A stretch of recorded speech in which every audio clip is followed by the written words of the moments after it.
8:05 de la mañana, estamos de vuelta en Pulso Republicano. Muchísimas gracias por escribirnos al 5741-1290 y dejarnos comentarios. Estamos en stream, en X, en YouTube y en Facebook.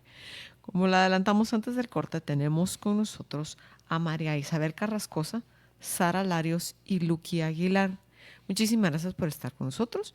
Con ellas vamos a estar hablando porque recientemente presentaron una acción de inconstitucionalidad ante la Corte de Constitucionalidad en contra de un acuerdo del Instituto Guatemalteco de Seguridad Social que regula lo relativo a la pensión por invalidez, vejez y sobrevivencia, pues considera que impone requisitos discriminatorios en contra de los hombres para la obtención de dicho beneficio. Bienvenidas, muchísimas gracias por estar con nosotras. Buenos días. Bienvenidas. Buenos días. Gracias, Mariano, Carmina, Luisa Fernanda, por la invitación. Pues bueno, como decía Luisa Fernanda en la introducción, y yo agrego, ha pasado tanto, pero tanto en los últimos días, semanas, que a veces este tipo de acciones, este tipo de noticias pasan desapercibidas. Y más aún, y ustedes nos van a corregir, cuando invocan a que hay una acción discriminatoria hacia los hombres. Es noticia cuando, y es más frecuente, cuando son contra las mujeres. Pero a mí me llamó la atención que es aparentemente un acto discriminatorio contra hombres. Pero bueno, ustedes tienen la palabra. Gracias, Mariano. Pues en términos generales, digamos, ahí hay una aclaración interesante, ¿verdad? Yo creo que al final, si discrimina a hombres, también discrimina a mujeres y quizás vamos a poder hoy, gracias a ustedes, tener la oportunidad de explicarle un poco eso más a la audiencia, ¿verdad? Digamos, no solo discrimina a hombres, como mencionaban ustedes, sino que también a las mujeres, porque la norma básicamente lo que establece es un requisito extra en el caso de los varones. Y tal vez ahí, Luqui, tú puedes explicar un poquito la norma, y yo creo que así las tres podemos complementarnos y poderle explicar bien a la audiencia el caso. Perfecto, pues muchas gracias, buenos días a todas y a todos. Pues para explicarles un poquito cómo va la inconstitucionalidad. Las normas y las frases, mejor dicho, que estamos denunciando como inconstitucionales, se refieren específicamente a que para el acceso de las prestaciones de invalidez, como lo llama el acuerdo, vejez y sobrevivencia, que son todos estos que forman el programa de IBS, como es conocido, los varones, para poder acceder a ellos, tienen que estar totalmente y permanentemente incapacitados. Tanto, por ejemplo, si su pareja fallece, su esposa, o también, por ejemplo, si dependía de uno de sus hijos y este fallece. Siempre está la frase que debe estar permanentemente incapacitado. Esto también ocurre cuando una persona va a sumar lo de su pensión de vejez. Se puede considerar parte del grupo familiar al esposo o al padre solo si éste está totalmente incapacitado. Entonces, como ustedes mencionaban, sí, es una discriminación directa hacia los hombres, porque este requisito no es indicado para las mujeres. Las mujeres solo es comprobar el tema de que están casadas, que están unidas o que hayan convivido maridablemente por 2 años, el hecho de que dependan económicamente si son las madres, pero no se habla de que deban estar incapacitadas para el trabajo. Pero nosotros en la acción también hablamos que hay una discriminación indirecta hacia la mujer. ¿Por qué? Porque al no establecer este requisito para las mujeres, da a entender que las mujeres ya de por sí están incapacitadas para el trabajo. Y esto al final pues responde a un modelo de división sexual del trabajo, ¿verdad? En que pues como hemos dicho, las mujeres generalmente son percibidas como las amas de casa, como las que tienen que darse a los cuidados y que el esposo siempre es el que va a trabajar. O, por ejemplo, igual que si se tiene un padre en la casa, pues ese siempre va a ser la ayuda de su hija. Entonces, estamos cuestionando, ¿no? Aparte de la frase en sí, también todo el contexto que va detrás sobre la desigualdad de género. Quizás Creo un poco que es para importante complementar. agregar, perdón, Sí. solo que... Sí, dale. En la misma línea de lo que está diciendo Lucrecia, me parece importante agregar también que estas normas, pues al final, como sabemos, muchas de las normas en nuestro ordenamiento jurídico contienen incentivos en el actuar de las personas. Entonces, creo que es importante mencionar cuáles son los incentivos que estas normas generan. Si pensamos en un grupo familiar en que las dos partes del matrimonio tienen la intención y el deseo de trabajar, si la norma permite mayores beneficios al hombre que a la mujer, el incentivo que se crea es perpetuar esa división de roles en el hogar, en que la mujer pues hace más sentido que se quede en casa y el hombre sea quien tome la oportunidad de desarrollarse profesionalmente al tener esos beneficios adicionales de que en caso algo trágico llegase a pasar, la mujer tiene esa protección especial o adicional por parte de los fondos del ICS, cosa que no tiene el hombre en igual situación. Entonces, nosotros estamos haciendo ver en el escrito del planteamiento de inconstitucionalidad que estas normas generan no únicamente una discriminación hacia el hombre y le dejan en estado de desprotección en caso su cónyuge, quien trabaja y también ha contribuido a los fondos del ICS, llegare a padecer alguna situación de invalidez o incluso un fallecimiento, pero además también desvaloriza el trabajo de la mujer al no permitirle obtener los mismos beneficios de señalar y designar un beneficiario como su pareja, su cónyuge o su padre en igual situación y a pesar de haber contribuido de igual forma a través de su trabajo a los fondos del ICS. Este análisis me parece fascinante y lo que ustedes están pidiendo, cómo se reforme esta norma, es hacia dónde. Bueno, como se trata de una acción de inconstitucionalidad... Solo les pido por favor que se identifiquen, porque recuerden que estamos en la radio y no todos están en streaming y nos han preguntado quiénes son esas palabras que estoy de un radio escucha, esas brillantes abogadas. Bueno, yo soy Lucrecia Aguilar. Gracias, Lucrecia. Claro, pues como les decía, esto es una inconstitucionalidad directa, que para entenderlo quiere decir que presentamos una acción para que la Corte de Constitucionalidad deje sin vigencia las frases a las que me refería, donde se refiere generalmente a totalmente incapacitado o permanentemente incapacitado. Entonces, se va a seguir un proceso ante la Corte de Constitucionalidad, ya que lo acabamos de presentar. Tiene que darse pues la audiencia al ICS, luego la vista, y ya cuando se decida, lo que pedimos es que quede sin vigencia, eso, y que prácticamente al quedar sin vigencia esas frases, quedarían los mismos requisitos que para las mujeres. Ok.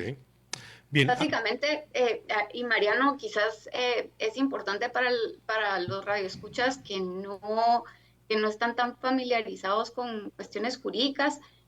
Pues nosotros también trabajamos como un par de casos, de hecho, para que la audiencia nos pueda comprender mejor. Y voy a usar el caso de Luisa Fernanda y Mario porque los conozco. Entonces, vamos a hacer el ¿Vas a matar a Mario? No, te voy a matar a ti. Okay. Bueno, Luisa Fernanda y Mario están casados, tienen un matrimonio muy lindo, tienen 2 hijos. Pues Luisa Fernanda que trabaja de forma formal, contribuye al ICS y digamos le diagnosticaron una enfermedad terrible y muere, y ahora pues tenemos a Mario, que es el viudo de Luisa Fernanda, que tiene que criar a solo, y que además cuando quiere pedir la pensión de Luisa Fernanda, el ICS se la niega porque él evidentemente pues no está totalmente incapacitado, es un hombre de 40 y pico años que también trabaja, que digamos puede o no aportar al ICS, pero igual no tiene derecho de pedir la pensión de Luisa Fernanda. Y esto, digamos, refuerza estas ideas que bien mencionaba Lucrecia antes, y es, uno, estoy diciendo, el trabajo de Luisa Fernanda es totalmente accesorio, son las manías del matrimonio, ¿verdad? Es el extra, porque quien mantiene, o sea, se presume entonces que quien mantiene el matrimonio es Mario, y que entonces Mario no tiene por qué recibir esos beneficios de parte del ICS. Otro ejemplo, y también es interesante, es con los hijos y las hijas, ¿verdad? Asumamos que está esta pareja, digamos, que tiene 2 hijos o un hijo, y se muere la mamá, no, se muere el hijo, se muere el hijo, El y hijo. entonces, sí, y en este caso, digamos, lo que pasa es que también se asume que el señor es el que mantiene la familia, y entonces él no puede exigir de su hijo varón esa pensión, mientras que si fuera la mamá de este hijo varón, ella sí puede exigir esa pensión. Entonces, otra vez nos ponemos en esta situación en donde pareciera que el hombre nunca va a necesitar esta pensión, ¿verdad? O sea, en este caso el papá varón, y en el otro caso, pues el esposo varón. Okay. Y eso precisamente es pues lo que nosotros estamos impugnando en la Corte de Constitucionalidad, y creo yo que es interesante que pongamos en la mesa este tipo de normas a discusión, porque evidentemente son normas discriminatorias, y que pues violan el derecho del trabajo, el derecho de la igualdad, y también como que violentan mucho el concepto de familia, ¿verdad? Porque pareciera que solo hay un tipo de familia. Sara, una consulta. ¿Ustedes llegan a plantear esta inconstitucionalidad porque identificaron casos donde la aplicación de la norma ha discriminado a alguien en particular? O bueno, en los análisis, estudios, les apareció este tema y lo identificaron. Pues en realidad nosotras no tenemos conocimiento o no teníamos a priori un conocimiento de casos en particular en donde esta situación se haya dado. No tenemos duda que es algo que pasa recurrentemente, sino fue más un análisis en abstracto que nos hizo advertir que esta norma contiene disposiciones discriminatorias. Lo interesante ha sido que desde que pues realizamos el planteamiento el viernes de la semana pasada hemos recibido diversos comentarios de personas que efectivamente han pasado por esa situación y que no han podido obtener una pensión a pesar de encontrarse en dificultades económicas significativas después de además pasar por lo que pues es un trauma emocional bastante fuerte, ¿verdad? De perder a un cónyuge o a un hijo o a una hija. Entonces, no habíamos tenido oportunidad de tener o de conocer acerca de casos en particular, pero sí que hemos recibido muchos comentarios que nos hacen ver que es algo que pasa recurrentemente. Y también me gustaría agregar, y me parece muy interesante e importante saber que esta legislación es virtualmente idéntica a la legislación de muchos otros países de la región. Sabemos que tenemos una historia compartida en la región latinoamericana y por ende la legislación tiende a ser muy similar. Y ya son muchos los países que ya sea que han reformado las normas para adoptar posturas más equitativas o han declarado que son normas inconstitucionales y por ende deben ser expulsadas del ordenamiento. Entonces esto nos hace ver que el análisis que se ha hecho de la constitucionalidad de las normas en otros países ya ha permitido advertir que efectivamente se trata de una disparidad no justificada y razonable en la legislación. ¿Creen ustedes que además de esta norma del ICS existe en otros ámbitos que se estén dando este tipo de situaciones de estas leyes que son discriminatorias a los hombres y como ustedes han explicado también hacia el ámbito del trabajo, de la distribución del trabajo familiar? Sí, Carmina. De hecho, ¿Quién habla? Y ahí, digamos, voy a agradecer otra vez como que a nuestra audiencia y a la gente que nos ha visto en redes, porque, digamos, a partir de la publicación de la inconstitucionalidad, mucha gente nos ha comentado no solo normas del ICS, referentes al ICS, que hay otras, sino que también otras normas, como por ejemplo el tema de la nacionalidad.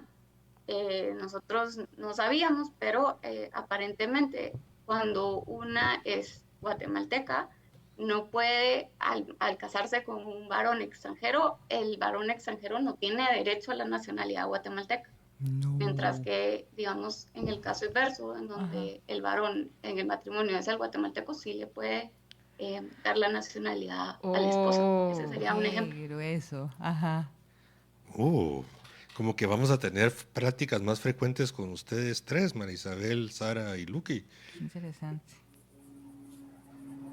pues ojalá Y que sobre así sea, ese Mariano, punto, nosotras felices así de es. acompañarlo. Y sobre ese punto me gustaría agregar también que pues es algo que se ha visto desde que se emitieron muchos de nuestros códigos que contienen la normativa. Sabemos que la legislación generalmente refleja los valores imperantes en la sociedad y en ese sentido nuestra legislación desde que fue emitida, muchos de nuestros códigos reflejaron esos valores en la sociedad en que la mujer tenía que, o se esperaba que la mujer cumpliera ciertos roles y el hombre pues cumpliera ciertas otras funciones en el grupo familiar. Y me parece importante comentar que la Corte de Constitucionalidad ha sido instrumental en ir superando bastante de esta normativa. Como bien lo comentaba Marisa, todavía existen muchas normas que crean ese tipo de situaciones discriminatorias, pero ya se han superado muchas otras, tales como disposiciones en el Código Civil que establecían que la mujer únicamente podía trabajar fuera del hogar con la autorización de su cónyuge. Ajá. Uy, con Así 5 es. mujeres aquí Cosas alrededor, uy.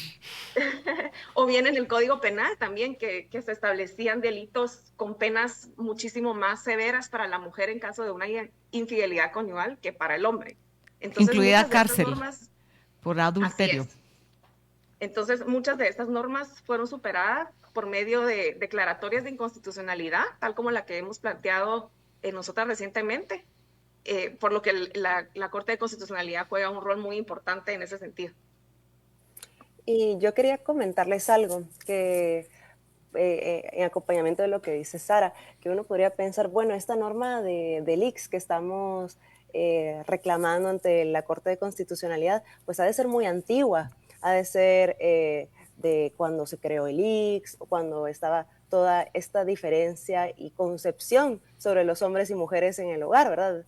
Pero realmente ese acuerdo viene de la década del 2000 y en realidad reformó una norma del 88. Entonces, si ven, realmente estábamos hablando de una época donde ya esa división de roles ya era bastante menor, digamos, la concepción, ya obviamente ya habían, como lo ponemos ahí, mujeres profesionales, exacto, diputadas, que estaban en todo el tema de la Asamblea Nacional Constituyente. Y además, cuando la última vez que fue reformada esta normativa fue hace 3 años y realmente nunca se ha buscado modificar estas frases. Entonces muestra cómo realmente podemos cuestionar a los legisladores, no solo el Congreso, sino también la Junta Directiva del ICS y distintos operadores que funcionan como legisladores, de que no han realizado una revisión de las normas discriminatorias que existen. Y eso, si lo analizamos, incumple con obligaciones internacionales que se tienen por diferentes convenciones y tratados. Bueno, distinguidas abogadas, se nos está acabando el tiempo. ¿Algo que deseen agregar, ya sea Marisa, Sara o Lucrecia? Si no, pues por supuesto vamos a estar pendientes de cómo avanza este tema y otros que entiendo Y ya ojalá estarían la en Corte estudio. le dé importancia a esto, sí, la le dé verdad. seguimiento, Porque importancia. bueno, tienen como 1000 expedientes políticos, pero yo creo que es importante que trabajen también este tipo de temas que son importantes para Guatemala. Gracias, yo solo quisiera, así como lo ha hecho ya Marisa, pues a la audiencia y a todas las personas que nos han mostrado apoyo y que se han sumado, digamos, a ese reclamo de una normativa más justa e igualitaria, enviar un agradecimiento y comentar que estaremos también compartiendo los avances de la acción, sobre todo cuando se nos señale vista pública, para que nos puedan acompañar en ese momento de presenciar la vista pública, que ahora las vistas de la Corte de Constitucionalidad son en línea, así que cualquiera puede verlas desde su canal de YouTube. Miren, pues, Buenísimo. Sí. Sí. bueno, las felicitamos Sí. y ahí estaremos acompañándolas. Ojalá Sí, que solo sea para pronto. agregar y que pues toda la audiencia esté al pendiente, el expediente es el 189-2024 de la Corte de Constitucionalidad. Y lo digo porque es importante pues también llamar a la revisión pública, ¿verdad? De estar al pendiente de las actuaciones judiciales, de cómo se está resolviendo esta, así como todos los otros casos que ustedes acaban de mencionar. Lucrecia, repita por favor el número de expediente. Sí, es 189 2024. Y también un radio escucha está preguntando por el número de acuerdo del ICS. Es el 1124. Sí. 1124 de el Así ICS. es, María. ¿Y qué fecha? No, es solo acuerdo 1124. Perfecto. Pero creo que fue emitido en el 2021, ¿no? Ok, muchas gracias. Les agradezco. O sea, el 189-2024 es el expediente en la Corte. De Constitucionalidad. En la corte. Y es el acuerdo De la- 1124 del ICS. Sí, Perdonen así que así, pero es que ya empezaron a entrar muchas preguntas de radioescuchas, felicitándolas, preguntando esos detalles, si ya tienen fecha para la audiencia pública, en fin. No sé si todavía te da tiempo que aclaren el tema de la fecha de la audiencia pública. Todavía no tenemos una fecha para la audiencia pública, pero les vamos a estar avisando por medio de nuestras redes sociales, pues nos pueden seguir en ellas. E igual les vamos a avisar a ustedes para también por si pueden dar esa información oportunamente. Sí, claro. Claro, por favor. Bueno, Ahí Es estaremos. importante. Muchas Muchas gracias. Qué gusto ustedes, verlas. qué gusto en Perfecto. saludarlas. Muchísimas Feliz gracias. día. Chao. Chao. Buen Feliz día. día. 8:27. Bueno, a partir de ahora pues tenemos un espacio entre nosotros. Vamos a hacer un Breve corte. breve corte a las 1:30, pero bueno, qué interesante esto, ¿no? Qué interesante lo que pasa. A ver, esta discriminación en contra de los hombres su raíz está por creer que el trabajo de la mujer no contribuye lo suficientemente en la casa como para pensar que si falta su ingreso al hombre no le vaya a faltar. Sí. Aquí, por ejemplo, hay un radio escucha, le agradezco mucho, dice, buenísimo este tema, tengo un amigo que por un accidente ocasionado por un conductor borracho lo dejó casi inválido y ahora la esposa es la que sustenta el hogar y pagar el ICS. Un caso muy concreto y Claro, específico. es importante porque puede acceder a la pensión de ella. Así De es. ajá. Además es un derecho, ¿no? O sea, Es un derecho. independiente que el hombre pudiera o no trabajar y sostener su hogar, es un derecho que la mujer ha estado pagando Correcto. todo el tiempo que ha sido Correcto. afiliada al ICS. Sí. Ujú. O sea, además se están quedando con algo que ya pagaron. En fin. Bueno, y les llamó la atención, yo creo que a todos, ese tema del derecho a la nacionalidad. Yo no lo sabía, Absurdo, totalmente, absurdo. yo no lo sabía. Puede tener muchas consecuencias que trasciendan el programa de hoy aquí en Pulso Republicano. No sé si siendo padre de un hijo guatemalteco usted ya tienen más fácil acceso. Obviamente los niños los hijos nacidos de una mujer guatemalteca tienen acceso a ser guatemaltecos. Entonces no sé si usted siendo padre no guatemalteco de un hijo guatemalteco tiene más fácil acceso a pedir la nacionalidad. O sea, es un camino más rebuscado para llegar a ser guatemalteco, pero a saber. Interesante. Bueno, también pasan cosas de estas. Y como lo decíamos en la Lo que sí es que introducción, Guatemala se enreda como que se enreda. demasiado en las leyes. Yo me recuerdo con la nacionalidad, mi hijo nació en Panamá, hijo de padres guatemaltecos, lo inscribimos en la embajada inmediatamente, es guatemalteco de origen, tiene el derecho a la nacionalidad sin ningún problema. Y aquí cuando estábamos con los trámites, se le sacó el primer pasaporte cuando todavía era así como Michael, antes de que la... Era más fácil. Era más fácil y nunca hubo ningún problema. Cuando regresa al Estado, a la ventanilla como 300 veces por cualquier cosa, que si la tilde, que si la coma, que si el punto. Y Panamá no tiene formalismos en el sentido de que ellos la coma, la mayúscula, la no sé qué, no la utilizan de la misma manera. Utilizan primer nombre y primer apellido de manera distinta, fue un montón de relajos. Pero el colmo fue que al final todavía nos hacen que le pongan el razonamiento en la partida de nacimiento que era guatemalteco de origen, habiendo estado inscrito vía consular, de que él se optaba a la nacionalidad por el artículo constitucional tal, y está, No. y en su partida de nacimiento está que tiene la nacionalidad. Por eso es que, porque hay gente que le pregunta y no tenés, porque creo que les dan otra cédula, el DPI con otro color o algo así. Ujú. Y me dijo, obvio, pues es hijo guatemalteco, solo nació en el extranjero, pues puro guatemalteco, pues, y nació en un país centroamericano, Panamá. Y porque con Panamá hay el tema de la doble nacionalidad que es permitido todavía con Panamá. Y que son de origen. Exactamente, es así como, no, y aún así tiene la razón, que según el artículo constitucional indica que si los padres, si el niño es nacido pido por ambos. Yo digo, esto es tan absurdo, es repetir todo por hacer pasos y procesos legales. O para Cobrar, justificar un puesto. Yo no sé verdaderamente. Es una cosa que de verdad dice uno... no. Y los analistas están en ventanilla, ya no están en oficinas, sino ahora en las ventanillas hay analistas bueno, los que legisladores interpretan. de ventanilla. Uy, no. Vayas He a la enterado de SAT. unas cosas en las últimas 48 horas de que en ventanillas de la Contraloría interpretan la ley. Pues, vaya, para eso solo se tenía que irse a la SAT, no a la Contraloría, y eso en cualquier lado tenemos ese tipo de cosas. Pero son las 8:31 de la mañana, tenemos que irnos al corte, como lo adelantó Mariano. Vamos a un breve corte, continúe con nosotros en Pulso Republicano.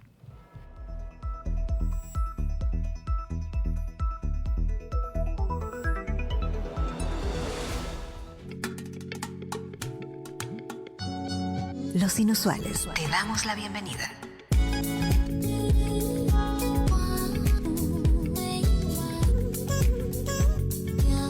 Radio Infinita, FM 100.